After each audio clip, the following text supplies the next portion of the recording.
The rain hammered against the windows of the old Victorian house, each drop a relentless tap against the glass, like fingers impatiently demanding entry. Inside, the air was thick, not just with humidity, but with something heavier, something unspoken. Emily Carter sat by the fireplace, the amber glow casting long shadows across her face. Her fingers traced the rim of her wine glass, the deep red liquid swirling like the thoughts in her mind. She hadn't expected him to come back. Not tonight. Not after everything that had happened. The front door groaned open, the sound swallowed by another crack of thunder. A gust of wind rushed in, carrying the scent of wet earth and distant lightning. Footsteps echoed down the hallway, slow, deliberate. Emily didn't turn. She didn't need to. She knew who it was. Mom.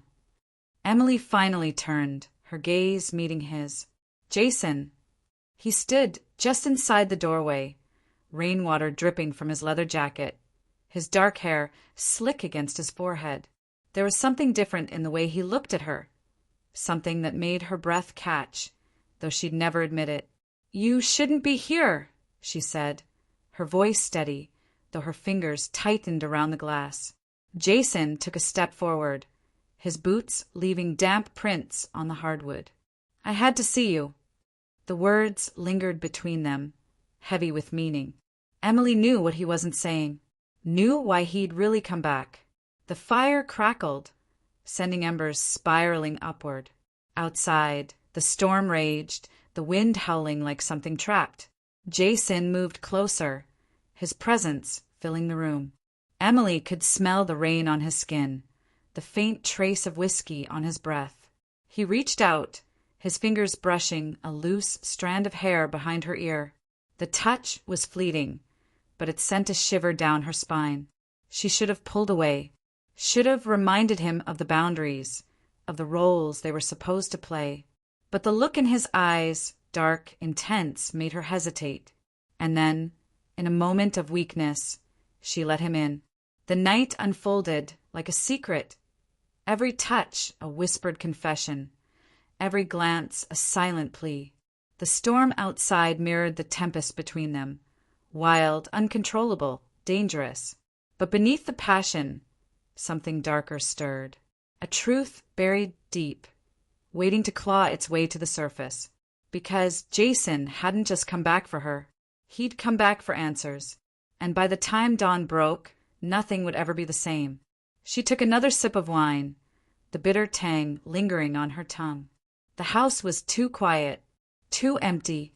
It had been ever since David left. Her husband. The thought of him made her grip the glass tighter. 2 years since the divorce, and still his absence haunted every room. A floorboard creaked. Emily's breath hitched. She wasn't alone. Mom. That voice. She'd know it anywhere. Slowly she turned. "What are you doing here?" she asked, her voice barely above a whisper. Jason's lips curved into a humorless smile. "I told you. I had to see you." He stepped forward, water dripping from his clothes. Emily's pulse jumped. "You're soaked," she said, standing abruptly. "Let me get you a towel." She moved past him, careful not to brush against him. But as she reached the hallway, his hand closed around her wrist. "Emily." Her name on his lips sent a jolt through her. Since when did he call her that? She turned, her heart pounding. "Jason, we can't." "Can't what?" His thumb traced circles on her wrist, his touch featherlight but searing. "Talk? Touch? Admit what we both want." Her breath came faster. This was wrong. So wrong. But when his other hand cupped her cheek, she didn't pull away. The kiss was electric, a spark igniting a fire she'd spent years trying to smother.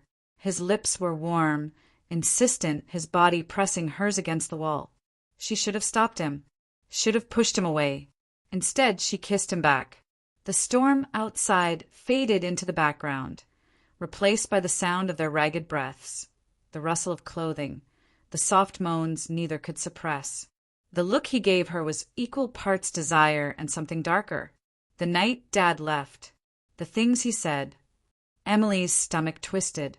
David's final words before walking out hadn't been about the divorce. They'd been about Jason, and the secret she'd kept for 23 years. But some stains couldn't be erased. Emily wrapped the sheet tighter around herself. I was trying to protect you.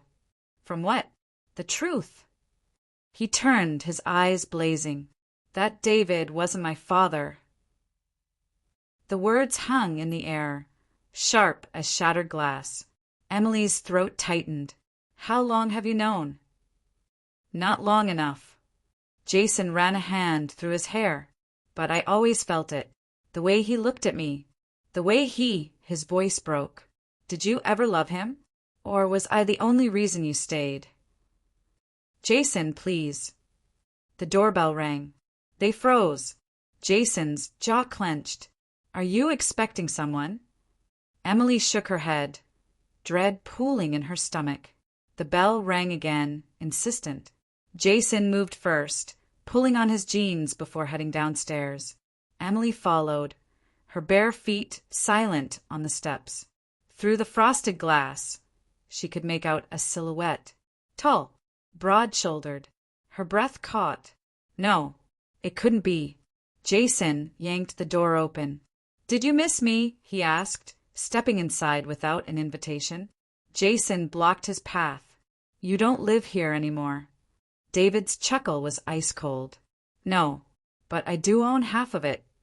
His gaze slid to Emily. Unless you finally told him the truth about that, too. Emily's nails dug into her palms. What do you want, David? Justice. He pulled an envelope from his coat. Took me years to track him down, but here we are. Jason snatched the envelope, tearing it open. His face paled as he scanned the contents. Emily's heart pounded. Jason, what is it? Only older. Only not. David's smile turned vicious. Meet your real father, son. The world tilted. Emily grabbed the doorframe for support. Jason's voice was hollow. You knew. It wasn't a question, because the man in the photo wasn't just Jason's father. He was David's brother, and he'd been dead for 24 years. The silence that followed was deafening. David's smirk faded as he took in Emily's expression. Wait, you didn't know. Jason's hands shook. Know what? Emily's knees gave out. She barely felt the impact as she hit the floor, because suddenly it all made sense. The accident that had killed Daniel Carter. David's sudden coldness toward Jason as a child. The way he'd looked at her the night he left, not with anger but with pity. Jason crouched beside her, his voice breaking. Mom, talk to me. She reached for the photo, her fingers brushing the face of the man she'd loved and lost so long ago. His name was Daniel, she whispered, and he didn't die in an accident. David's face went slack. What? Emily met Jason's gaze, tears streaming down her face. Your father was murdered. And as the words left her lips, 3 things became clear. First, David hadn't known. Second, someone had lied to them all. And third, whoever killed Daniel was still out there, watching, waiting. Jason stood slowly, his hands curling into fists. Who did it? Emily swallowed hard, because the answer would change